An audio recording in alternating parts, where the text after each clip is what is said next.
नमस्कार दर्शक बंधु धर्म आस्था चैनेलेर पक्ष थेके आपनादेर सबाइके स्वागत। आशा करी आपनारा प्रत्येकेई भालो आछेन, सुस्थ आछेन।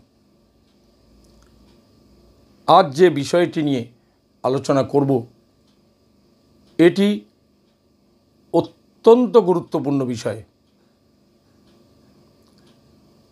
गुरुत्वपूर्ण विषय एई कारणेई बोलछि आपनादेरो सतर्क हवा दरकार। এই বিষয় নিয়ে এর আগের ভিডিওতে আমি আলোচনা করেছি। আমার এই আলোচনার শুনে যদি দুইজন ব্যক্তিও মূল স্রোতে ফিরে আসেন, অর্থাৎ তাদের সঠিক জায়গায় থাকেন, সেটাই হবে আমার আপনার পাওনা। আমরা একটা সময় কি দেখেছি, এখন কি দেখছি, আগামী দিনে কি দেখব, এই ভিডিওটি আপনাদের সকলের উদ্দেশ্যেই বলছি, সকলের স্বার্থের কথা ভেবেই বলছি। বিশেষ করে কলকাতা ও তার পার্শ্ববর্তী অঞ্চল, শহরতলি অঞ্চল যেভাবে নিয়ম বহির্ভূত কাজ চলছে সেই বিষয় নিয়ে আপনাদের সামনে আমি এসেছি। আমরা আগে দেখেছি যে একটি পরিবারের একজন নির্দিষ্ট পুরোহিত ছিল, তাকে দিয়েই সব কাজ করানো হতো। এখন এটাই দেখছি ব্যতিক্রম। আপনার বাড়ির লক্ষ্মী পুজো, সরস্বতী পুজো বা অন্যান্য বিষয়ে যে গাইডলাইন আপনার বাড়ির পুরোহিত দিয়ে থাকেন, কিন্তু শ্রাদ্ধের কাজ হলেই তারা মঠে বা আশ্রমে বা কোনো মন্দিরে চলে যাচ্ছেন। এটি কিন্তু খুব মারাত্মক ব্যাধি। আপনারা অনেকেই উপলব্ধি করতে পারবেন না। যাদের উপলব্ধি আছে বা যাদের চেতনা আছে, যারা চিন্তা করেন যে ছিল কি, এখন কি চলছে, আগামী দিনে কি হতে পারে, আমরা কিন্তু কেউ থাকবো না, কিন্তু ভিডিওটি থাকবে। এই ভিডিওটি শোনার পরে যদি আপনারা সচেতন হন, তাহলেই কিছুটা পরিবর্তন আসতে পারে। আগে দেখেছি বাবা মা মারা গেলে তার কাজটা বাড়িতেই হতো এবং সকলে একসাথে কাজ করতেন, ঠাকুরমশাইকে ডাকতেন, তার পরামর্শ নিতেন এবং ঠাকুরমশাইয়ের পরামর্শ অনুযায়ী কাজ হতো। আমি এখানে গরিব বা কে বড়লোক আমি সেই কথা বলছি না। কেউ 5 টাকাও দিতে পারেন, কেউ 50 টাকাও দিতে পারেন, আমি সেই বিষয় নিয়ে বলছি না। এখন দেখছি যে বাবা মা গত হলে প্রথমেই দেখছি তাদের বাড়িতে নাকি জায়গা নেই শ্রাদ্ধের কাজ করার মতো। তখন তারা নানা রকম অজুহাত দিয়ে থাকেন। লোকজনের অভাব, বাজার হাটগুলো কে করবে, বাড়িওয়ালা নিজের বাড়িতে কাজ করতে দেবেন না, ছাদেও দেবেন না, এই সমস্ত তারা অজুহাত দাঁড় করিয়ে থাকেন। তখন কিন্তু, অর্থাৎ এর আগে তখনকার সময় কিন্তু এই সমস্ত অজুহাত ছিল না। এখন কিন্তু এই অজুহাত প্রায় ঘরে ঘরে, যার ফলে কি হচ্ছে, তারা খুব সহজেই বা আত্মীয় স্বজন বন্ধুবান্ধবের কুপরামর্শে বা তাদের সহযোগিতায় আবেগবশত তারা মঠ মন্দিরে গিয়ে কাজটা করাচ্ছেন। অতি নিম্নমানের বিছানাপত্র, অতি নিম্নমানের বাসনপত্র এবং 2 ঘন্টার মধ্যে কাজটা করে জায়গাটা পরিষ্কার করে দিচ্ছেন। আচ্ছা বলুন তো পুরোহিত বন্ধুরা, 2 ঘন্টার মধ্যে আপনার চতুর্দা শান্তি থেকে আর্ধেক উদ্দিষ্ট শ্রাদ্ধ কীভাবে করাতে হয় আমি জানি না, আমার কোনো শাস্ত্রে নেই, বা আমি পারি না, পারবো না। কিন্তু মঠে আশ্রমে কি হচ্ছে, 2 ঘন্টার মধ্যে কাজ সমাধা করে জায়গা পরিষ্কার হয়ে যাচ্ছে। অথচ যজমানরা কি কারণে, কি অজ্ঞাত কারণে তারা বোঝেন না,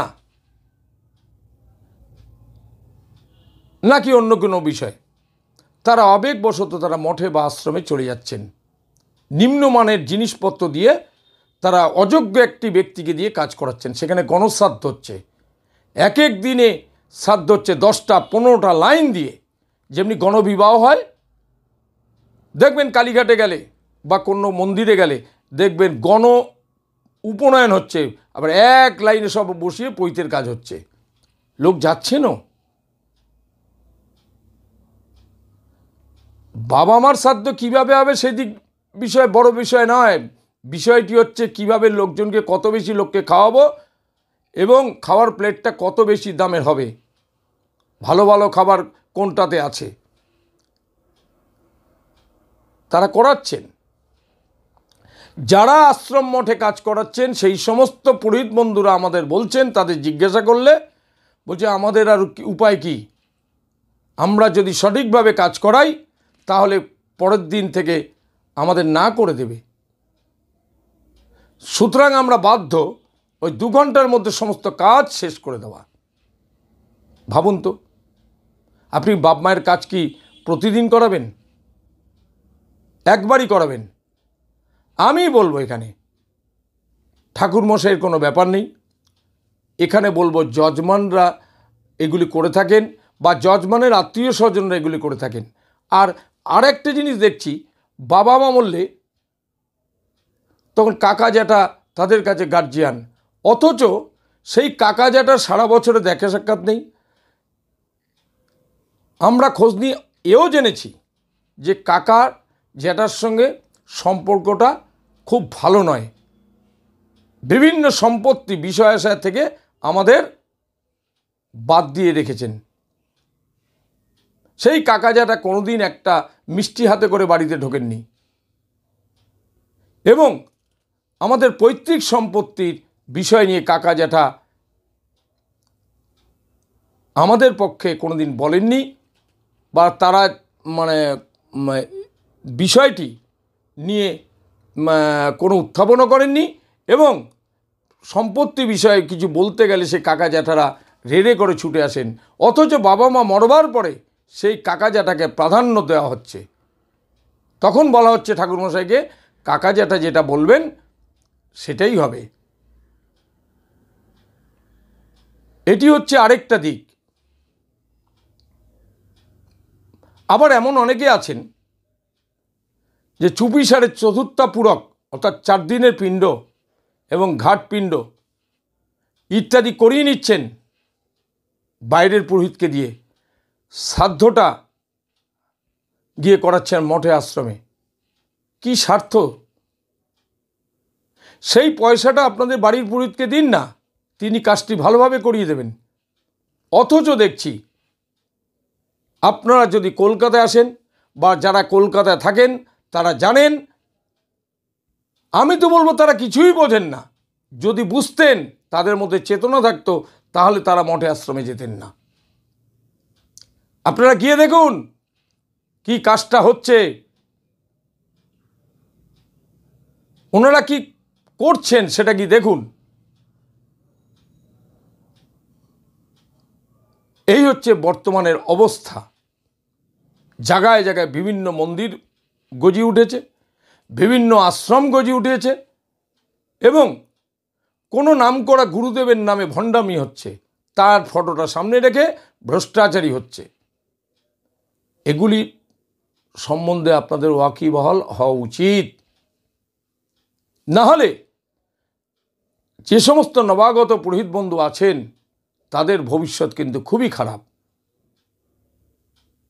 এরপরে মঠ আশ্রমে, এরপরে এখনও কিছু কিছু মঠ আশ্রমে হচ্ছে, যেগুলো হচ্ছে না সেগুলিতে ক্রমশ উপনয়ন, বিবাহ, অন্নপ্রাশন এগুলোও 100% মঠে আশ্রমে হয়ে যাবে।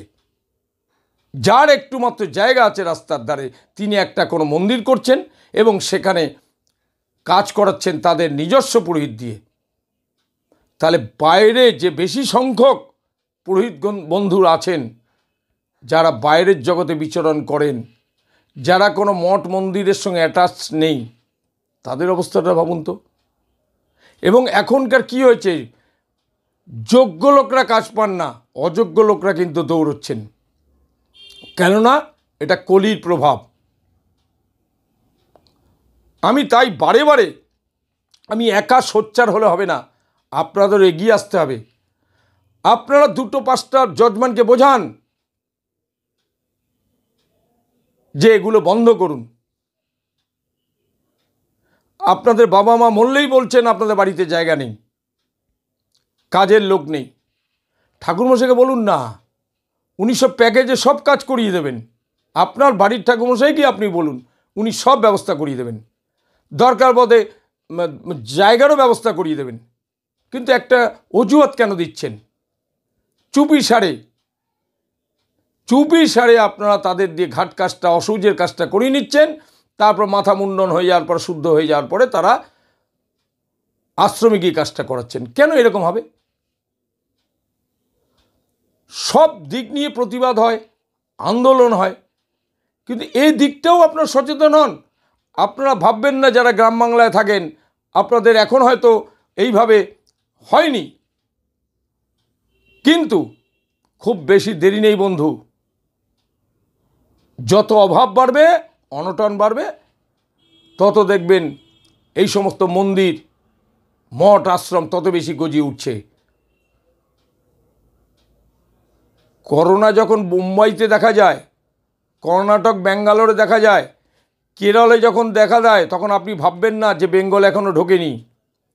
খুব বেশি দেরি নেই এই করোনার ঢুকতে। তাই বলি, আপনারা ভাববেন না গ্রাম বাংলা এগুলি ঢুকবে না বা এটার বিস্তার হবে না, হতেই হবে।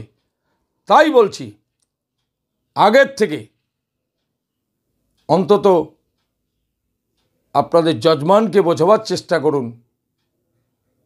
আপনি যদি 5 জনকে বোঝাতে পারেন, 10 জনকে বোঝাতে পারেন, এরকম যদি 10 জন 10 জনকে বোঝায়, তাহলে কিন্তু 100 জনকে বোঝানো হয়ে গেল। ওই 100 জন কিন্তু আবার ওই আরও 100 জনকে প্রভাবিত করবে এই মঠে আশ্রমে গিয়ে কাজ না করার জন্য। এত আবেগ। বাবা মাকে ঠিক মতো খেতে দেয়নি, জীবিত অবস্থায় ঠিক মতো দেখেননি, বাবা মা হয়তো শেষ বয়সে বৃদ্ধাশ্রমে ছিল, কিন্তু কাজের সময় দেখা যায় সেটাও বাইরে, বাড়িতে তার জায়গা নেই, সেটাও মঠে আশ্রমে হচ্ছে। সুতরাং বন্ধু বলবো, সতর্ক হন। আমাদের বয়স হয়ে গেছে, আপনারা ভাববেন না যে শুধু কলকাতায় এটা বিস্তার লাভ করেছে, এটাও কিন্তু গ্রাম মফস্বলেও যাবে, খুব বেশি দেরি নেই। আপনি হয়তো নাও দেখতে পারেন, কিন্তু আপনার উত্তরসূরি, আপনার জেনারেশন এই কিন্তু ফাঁদে পড়বে। যারা এই কাজ করে খাবেন, অর্থাৎ এই পৌরোহিত্য পেশার সঙ্গে যুক্ত হবেন, তাদের দিকটা ভেবে আপনারা সতর্ক থাকুন। মানুষকে বোঝান যে আপনারা কেন করছেন, আপনাদের অসৌজের কাজটাই বা কেন করব। আর শ্রাদ্ধের কাজটা অন্য লোক করবে আর অসৌজের কাজটা কি আপনার অন্য পুরোহিত করবে? এটা তো হয় না। আমি দেখেছি যে আমার চোখের সামনে কিভাবে সব জায়গায় গজি উঠেছে বটেশ্বরী, ঘণ্টেশ্বরী, ঝণ্টেশ্বরী, করুণাময়ী, সিদ্ধেশ্বরী, কত মন্দির গজি উঠল, কত আশ্রম, নাম বলছি না, কত আশ্রম গজি উঠল। কোটি কোটি টাকা তারা, এগুলো দিয়ে কী হবে? সাধারণ মানুষের কোনো উপকারে লাগে না। আপনাকে একটা বাতাসা নিতে গেলে সেখানেও পয়সা দিতে হবে, আপনাকে কোনো ভোগের প্রসাদ নিতে গেলে সেখানেও কুপন কাটতে হবে। তারপর তো খাওয়ার যে অবস্থা সে তো যারা খেয়েছে তারাই জানে, সেখানেও দুর্ব্যবহার। আপনারা দেখবেন কলকাতায় এসে যে কলকাতার বিভিন্ন আশ্রমে যেখানে কাজ হয় সেখানে একটু বসে দেখুন, তারপর আমাকে ফোন করবেন যে ওখানে কী কাজটা হচ্ছে, পিণ্ডটা কোথায়, গঙ্গার পরিবর্তে কোথায় গিয়ে পিণ্ডটা ফেলছে। ব্রাহ্মণকে যে দান সামগ্রী দেওয়া হয়, গীতা দান, ফল দান, পৈতে দান, এগুলো দেখবেন ব্রাহ্মণকে নিতে দেওয়া হয় না, সেখানে গিয়ে বলছে কাউন্টারে গিয়ে জমা দিন। তাহলে ভাবুন অবস্থা। আপনার যদি ইচ্ছাও থাকে ব্রাহ্মণকে ফল দেবেন, মিষ্টি দেবেন, একটা পৈতে দেবেন, ভোজন দক্ষিণা দেবেন, সেইটাও নিতে দেবে না। ক্যামেরা চলছে, ওই কাউন্টারে গিয়ে জমা দিতে হবে। ভাবুন, আর কবে ভাববেন? আপনারা সচেতন হন, যারা পুরোহিত বন্ধু আছেন তারা সকলেই সচেতন হন এবং এই বিষয় নিয়ে জজমেন্টের মধ্যে আলোচনা করুন। তাতে দেখবেন অনেক পরিবর্তন হয়েছে। অনেক পরিবর্তন না হলেও কিছুটা পরিবর্তন হবেই, এটাই আমি আশা রাখি। যাই হোক দর্শক বন্ধু, ভিডিওটি যদি ভালো লাগে তাহলে চ্যানেলটি অবশ্যই মনে করে সাবস্ক্রাইব করবেন। সাবস্ক্রাইব করলে আপনারা অনায়াসে প্রত্যেকটি ভিডিও অর্থাৎ প্রত্যেকটি নোটিফিকেশন আপনার কাছে চলে আসবে। লাইক দেবেন, সুমতামত দেবেন, এমন মতামত দেবেন না যাতে আমাকে নিত্য নতুন ভিডিও করতে অনুৎসাহিত করে। আজ তাহলে এখানে শেষ করছি। নমস্কার।